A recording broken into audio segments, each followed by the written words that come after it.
जो पुरुष विधानसभेचा गदारोळ अतिशय आवडीनं पाहत राहतो तो पुरुष किचन पॉलिटिक्स अतिशय उत्तम प्रकारे सांभाळतो। नमस्कार मंडळी, मी रोहिणी केंजे तुमच्या सगळ्यांचं स्वागत आजच्या मिनी व्लॉगमध्ये।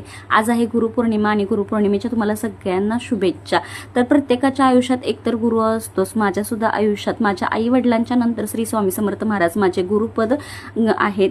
दरवर्षीप्रमाणे यावर्षी देखील श्री स्वामी समर्थ महाराजांचं गुरुपद मी घरीच करून घेतलं। त्यानंतर ज्या काही सेवा मी करत असते त्या सगळ्या सेवा करून घेतल्या आणि महाराजांच्या दर्शनासाठी मठामध्ये गेले। मठामध्ये छान असं दर्शन झालं आणि घरी आल्यानंतर नैवेद्य अर्पणाच्या तयारीला सुरुवात केली। सर्वात आधी तर मेनू काय बनवायचं हे ठरवलं, कारण खूप वेळ झालेला होता आणि जेवण बनवण्यासाठी आपल्याकडे मेनू काय ठरवायचा हेच महत्त्वाचं आहे।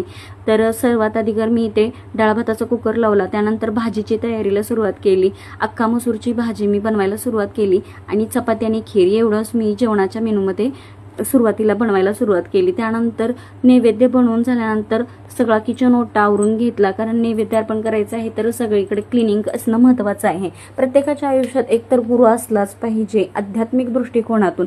आई वडील तर आपले प्रथम गुरु आहेत, त्यानंतर आध्यात्मिक गुरु हे एकतरी असावाच आणि त्याच दृष्टिकोनातून श्री स्वामी समर्थ महाराज 2013 पासून मला मार्गदर्शन करत आहेत, माझ्या आयुष्याचा योगक्षेम करत आहेत। खूप मोठ्या मोठ्या संकटातून मला आज त्यांनी वाचवलेलं आहे आणि त्यानंतर मी माझ्याबरोबरच आता या सेवेमध्ये माझे मिस्टर आणि दोन्ही मुलांना सुद्धा आणलेलं आहे। हा व्हिडिओ तुम्हाला कसा वाटला नक्की कळवा, आवडल्यास लाईक करा।